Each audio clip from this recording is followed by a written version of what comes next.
Introducción a fecundación. Fecundación es el proceso mediante el cual dos gametos se fusionan para crear un nuevo individuo, cuyo genoma proviene de ambos padres.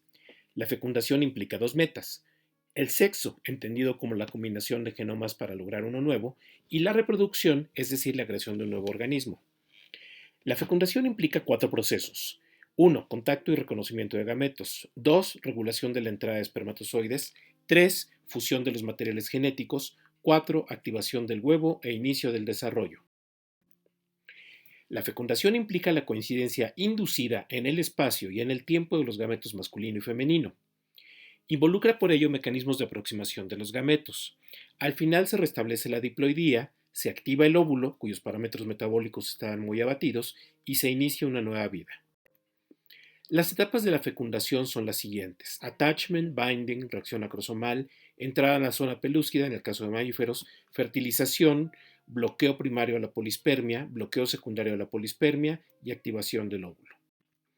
El attachment se define como una unión laxa, inespecífica, del espermatozoide con la zona pelúcida del óvulo.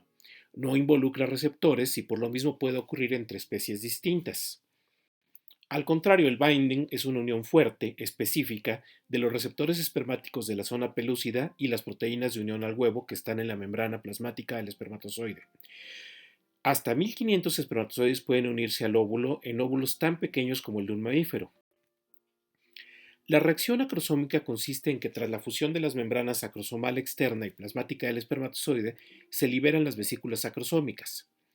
En el erizo de mar es iniciada por los compuestos presentes en la cubierta gelatinosa del huevo.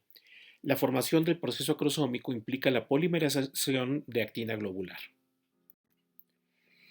Utilizando la enzima acrosina, que es una proteasa similar a tripsina, se perfora un túnel a través de la zona pelúcida a la velocidad aproximada de 1 micrómetro por minuto. Aquí podemos ver las distintas capas del interior al exterior, se ve el núcleo, se ven las mitocondrias del óvulo, se ve inmediatamente los gránulos corticales y más arriba se ve la membrana celular y la membrana vitelina, cubiertas todas estas por la membrana gelatinosa.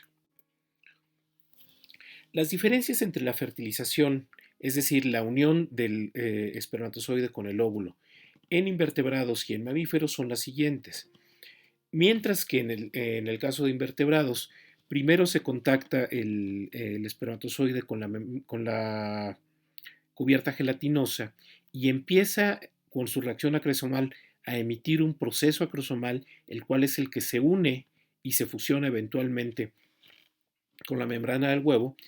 En el caso de mamíferos, de ratones en particular, se pega, digamos, el espermatozoide con la zona pelúcida del huevo y allí es donde tiene su reacción acrosomal, con la cual va avanzando, va disolviendo los elementos de la zona pelúcida y finalmente se fusiona de manera un poco como lateral, como inclinada, con la membrana del huevo. El bloqueo temprano a la polispermia consiste en que la fertilización dispara una entrada masiva de iones sodio, lo cual ocasiona una depolarización transitoria de la membrana plasmática del óvulo, lo cual evita la unión de más espermatozoides.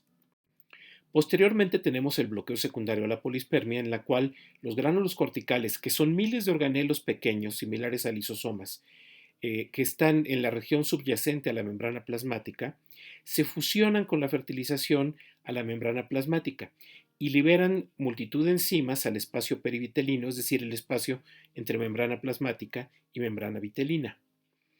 Es una onda de calcio la que ocasiona la fusión de los gránulos corticales, y esta liberación de calcio del retículo endoplásmico es producida por inositol 1,4,5-trisfosfato IP3, que se forma en el sitio de entrada del espermatozoide. Se llama activación al momento en el que el óvulo recupera su metabolismo, que estaba fuertemente letargado. Con ello se incrementan todos los parámetros metabólicos como consumo de oxígeno, producción de CO2, etc. Se inician los procesos hacia la fusión de los pronúcleos masculino y femenino.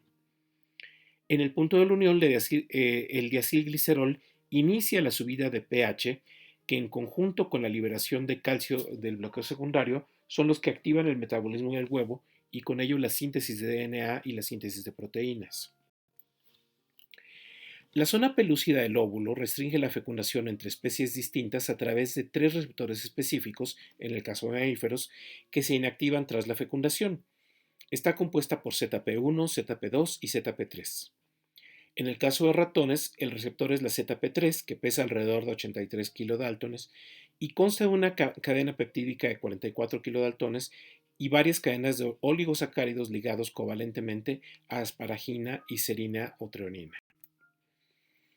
Los oligosacáridos de ZP3 actúan como receptor específico de espermatozoides, mientras que la cadena peptídica de esta misma molécula actúa enzimáticamente para desencadenar la reacción acrosomal. Aquí vemos en verde, azul y rojo, respectivamente, los distintos elementos.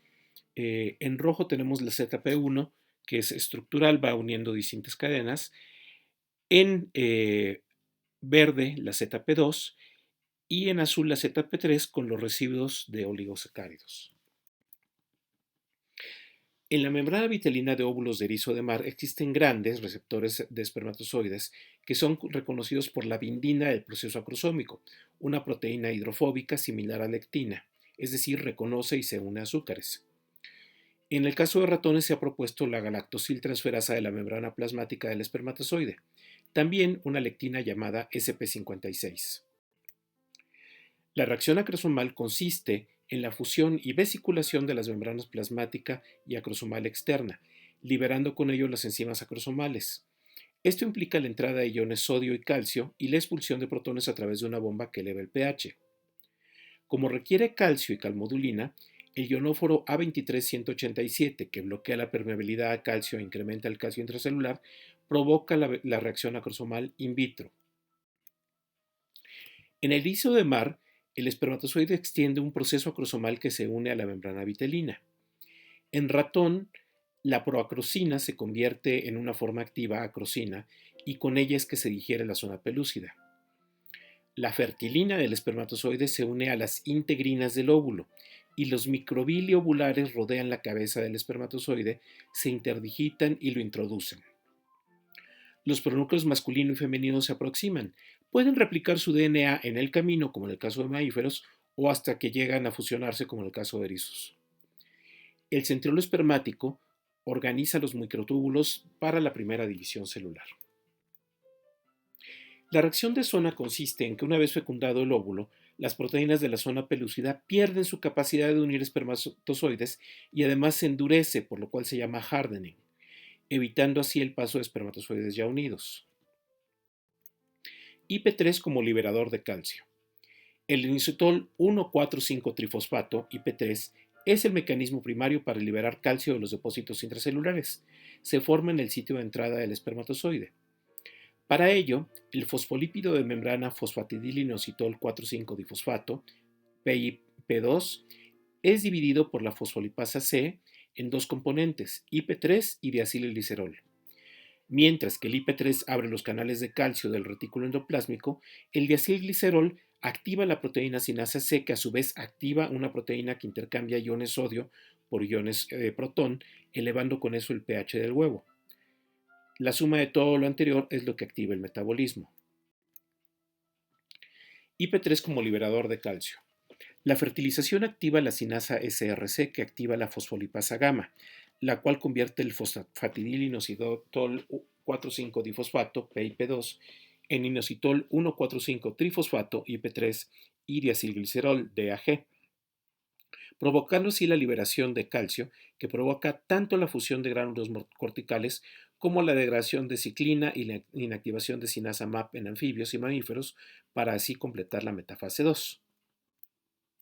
Resumen de la fecundación en erizo de mar. La unión de óvulo y espermatozoide disparan la entrada de sodio y la estimulación de diversas sinasas. La entrada de sodio depolariza la membrana, que es el llamado bloqueo temprano de la polispermia. La estimulación de sinasas activa la PLC, que forma IP3 y diacilglicerol en el punto de unión del espermatozoide. Mientras que el IP3 libera calcio, que fusiona los gránulos corticales, dando el bloqueo tardío a la polispermia, activa la NAD sinasa para la biosíntesis de membranas, degrada ciclinas e inactiva la sinasa MAP, para la restauración del ciclo celular, el diacilglicerol activa la sinasa C, lo cual incrementa el pH, lo cual es también un estímulo para los procesos de desarrollo. Como consecuencias de la fecundación tenemos que se restablece la diploidía y que al fusionarse los pronúcleos masculino y femenino inicia la segmentación. Se establece en algunas especies el sexo cromosómico, es decir, en aquellas que tienen la determinación del sexo cromosómica. Muchas gracias.